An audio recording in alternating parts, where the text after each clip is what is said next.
that the post-mortem examination had so far returned a provisional cause of death as yet to be ascertained. Bearing in mind, we were told about a son. Where's the son? Oh no. If this guy's black and it's their son, oh my God. Ladies and gentlemen, we are back again, and I hope every single one of you are doing well. Believe it or not, there's been a fourth body found in Brighton. A fourth dead body found on Rotten Beach, which is literally about a mile away. Like, it's along the same coast, on the other side of the marina. And that therefore makes this even more mysterious, ladies and gentlemen, because as we already know, Jane, Christine, Rebecca Adatoro, allegedly were found dead on Brighton Beach. Only 2 weeks ago. In fact, their inquest took place today. We do have some new details surrounding that inquest, so don't go anywhere, ladies and gentlemen.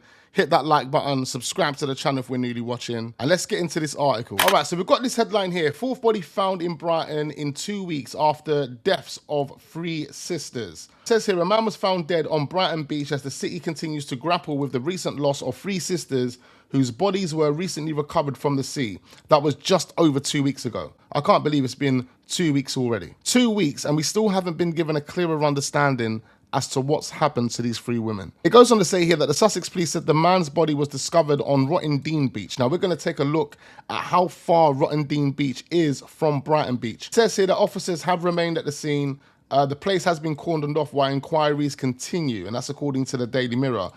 Police were called to the beach at Rotten on Friday morning, May 29th, after a report of a body of a man found on the beach. So this guy was found on the beach. Now it's pretty interesting because through the inquest, it was said that one of the sisters' bodies, I'm not too sure what sister it was, one of the sisters' bodies was actually on the beach itself, and the other 2 were still in the water. How does one get found on the beach and the other 2 are still in the water? Something to discuss in another video. It goes on to say here that he has not yet been formally identified and inquiries are being made to establish the full circumstances. As we know, we've had a heat wave over the past couple of days, ladies and gentlemen, and there's been a number of unfortunate deaths that have taken place.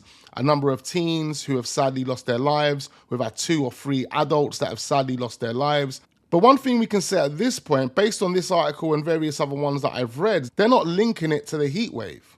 Surprisingly, they're not linking this death to the heat wave, because at this point it would be plausible, right, to think that this could be linked to the heat wave. This could be something that happened over that period of time. There's not even a potential link to the heat wave. Anyway, the incident follows the recovery of 3 bodies near Madeira Drive on May the 13th. The women were later named as Jane Adatoro, Christina Walters, and Rebecca Walters, all from Uxbridge area of London. Now again, there's question marks over these 3 sisters. In fact, there's a multiple red flags when it comes to trying to identify who these sisters really are. It's been 2 whole weeks and we still haven't been given an updated photo on any of these women. A photo within the last year, 2 years, 3 years.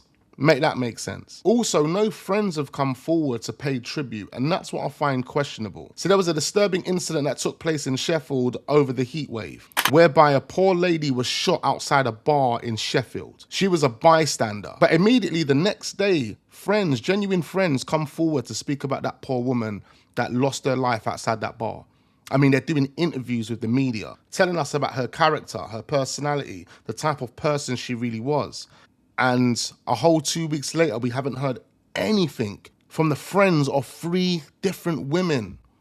Not only do we not have photos or social media handles, accounts for these 3 women, although their younger sister, Lillian, who went missing back in 2014 and magically reappeared in Texas, she's got a social media platform, she's got a Facebook, but the other 3, non-existent. Friends, colleagues, and everything else in between, non-existent. How and why? Another question that I've got on my mind right now, based on these 3 black women being found in the water, is this 4th person black? Is this 4th person black? It goes on to say here that the inquest was opened up today on Friday with the 3 girls, where it was heard that the post-mortem examination had so far returned a provisional cause of death as yet to be ascertained. Yet to be ascertained.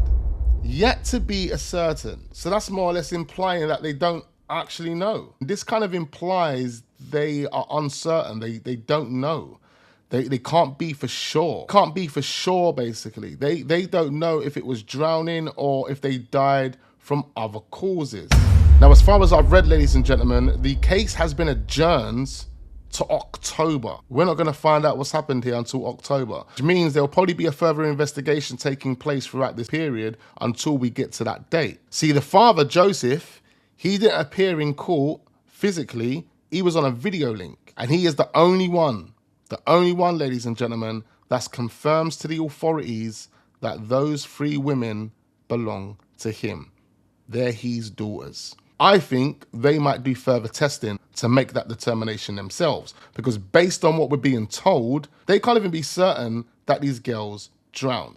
They don't know. They don't know at this point. So it says here that the senior coroner, Penelope Schofield, told the woman's father, Joseph Jacobson, so not Adatoro, he's gone with Jacobson on this one, who attended the hearing remotely, that the loss of his daughters must be unbearable, offering him her condolences.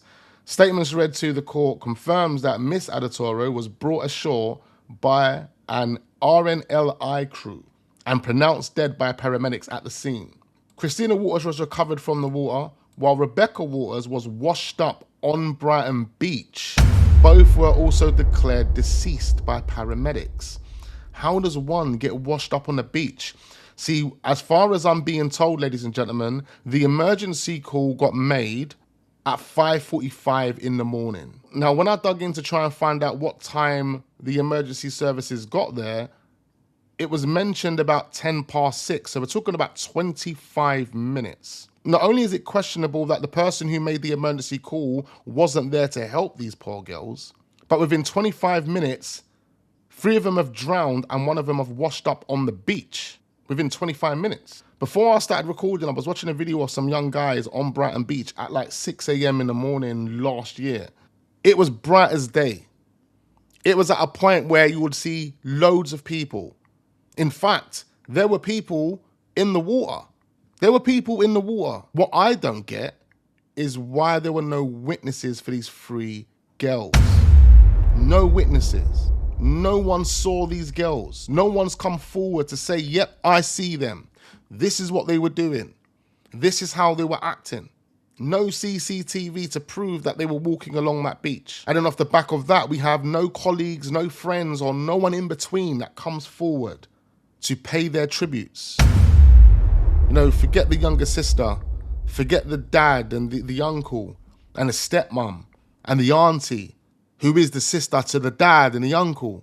They're all linked. There's a conflict of interest there, but no one else coming forward. No recent current friends, colleagues, roommates, no one. Like, it's weird. It's extremely weird. We skip over to the main article that's talking about the inquest, which is published by The Sun.